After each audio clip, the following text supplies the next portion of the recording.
Dear students, रोज़मर्रा की ज़िंदगी में जब हम लोगों के बारे में, चीज़ों के बारे में बात करते हैं, तो उनकी खूबियाँ, उनकी अच्छाइयाँ, उनकी नेगेटिव रिमार्क्स उनके बारे में, हर किस्म की बातें हम करते हैं। तो ये जो चीज़ों की, लोगों की, नाउन्स की, यानी जो नाम होते हैं, इनके बारे में जो लफ्ज़ हमें इंग्लिश के अंदर उनकी कैरेक्टरिस्टिक्स या उनकी एट्रीब्यूट्स, पॉजिटिव नेगेटिव कुछ भी जो बताए, उसको हम एडजेक्टिव कहते हैं। उर्दू में इसे सिफ्त कहते हैं। सिफ्त अच्छी भी होती है और बुरी भी। बहरहाल इंग्लिश में हम इसे एडजेक्टिव बोलते हैं और ये किसी नाउन से पहले लगाई जाती हैं। मसलन आप डिश, डिश पता है ना, खाने वाली कोई चीज़, डिश। तो आपने सुना होगा स्वीट डिश। स्वीट डिश में क्या है? स्वीट एडजेक्टिव है, डिस्क्राइब कर रहा है, बता रहा है डिश के बारे में कि डिश कैसी, कौन सी, स्वीट डिश। इसी तरह रोज, गुलाब का फूल। जनरली रोज किस कलर का होता है पता है ना आपको? हाँ, रेड। रेड रोज हम कह देते हैं, which is an attribute of a rose. There could be white rose, there could be pink rose. फिर इसी तरह आप देखिए आइडिया, अच्छा आइडिया, बुरा idea, brilliant idea, creative idea. So creative is an adjective for the idea. इसी तरह person के बारे में हम कह सकते हैं, कोई शख्स हो उसके बारे में भी, अ गुड पर्सन में गुड क्या होगा? एडजेक्टिव होगा। और ऑनेस्ट पर्सन में ऑनेस्ट एडजेक्टिव है फॉर द पर्सन। अच्छा, एक चीज जो हमें ध्यान में रखनी चाहिए वो ये है कि क्योंकि नाउन्स के साथ आर्टिकल्स लगते हैं, नाउन के साथ आर्टिकल लगते हैं।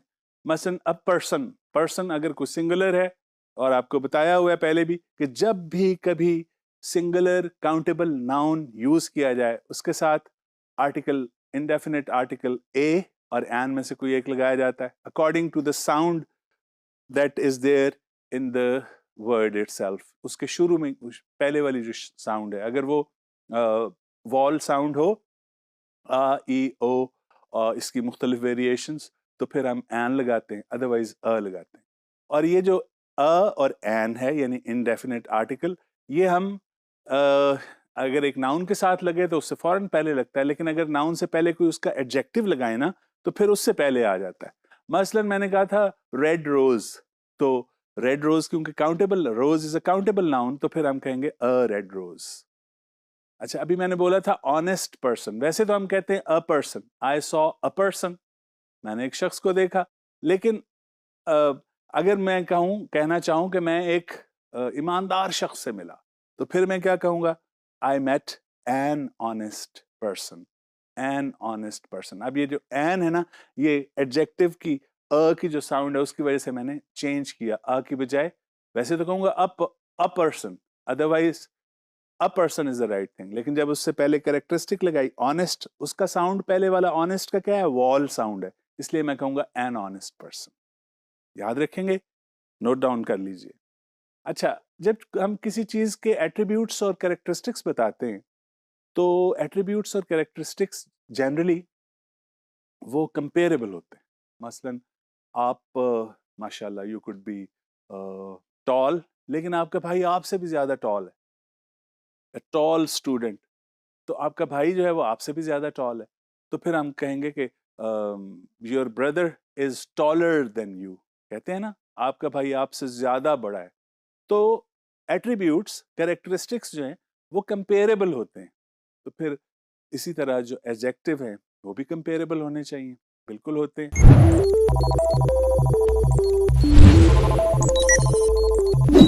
जनरली एडजेक्टिव्स जो हैं उनकी तीन फॉर्म्स हैं।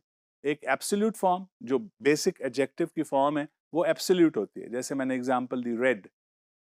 और फिर एक कंपैरेटिव फॉर्म है, जो हम कंपैरेटिव डिग्री एक्सप्रेस करने के लिए, जब हम बताना चाहें कि जब हम तकाबली जायजा लें दो एक जैसे नाउन्स का, तो उनके दरमियान में कंपैरेटिव डिग्री आती है। यानी दो एक जैसे एट्रीब्यूट्स का, नाउन्स का, दो के दरमियान में कंपैरिजन हो, तो फिर सेकंड डिग्री जिसे हम कहते हैं कंपैरेटिव डिग्री। मसलन एग्जांपल देखिए, टॉल, उसकी कंपैरेटिव है टॉलर। और तीसरी फॉर्म जो है उसे कहते हैं सुपरलेटिव। कंपैरेटिव यूज होता है जब हम कंपेयर कर रहे हो दो चीजों को। मिसाल के तौर पे my book is older than your book. इसमें क्या आ रहा है? ई आर वाली फॉर्म, ओल्डर सेकंड फॉर्म जिसे कहते हैं, ओल्ड, ओल्डर, ओल्ड एक्स। अच्छा, कुछ इरेगुलर एडजेक्टिव्स भी हैं। इरेगुलर का मतलब है कि उनकी ये वाली फॉर्म्स नहीं होती, डिफरेंट हो सकती है। मसलन गुड है ना, गुड अच्छे के लिए हम यूज करते हैं, तो उसकी good, better, best. Good absolute है और उसकी कंपैरेटिव है बेटर और उसका सुपरलेटिव है बेस्ट। फिर इसी तरह कुछ ऐसे हमारे पास एडजेक्टिव्स हैं जो जिनकी ये डिग्रीज नहीं होती, हमारे पास एब्सोल्यूट फॉर्म ही होती है उनकी, और वो जनरली ऐसे होते हैं जिनके जो जरा लंबे होते हैं। मसलन ब्यूटीफुल, इसमें 3 सिलेबल है, ब्यूटीफुल, राइट। सो ब्यूटीफुल की ई आर वाली और ई एस टी वाली फॉर्म नहीं है, तो हम उसके लिए यूज करते हैं मोर ब्यूटीफुल, और जो सबसे खूबसूरत है उसके लिए हम कह सकते हैं द मोस्ट ब्यूटीफुल। मसलन आप कह सकते हैं क्राइसेंथेमम, एक गेंदे का फूल, मसलन chrysanthemum is more beautiful than a rose, right.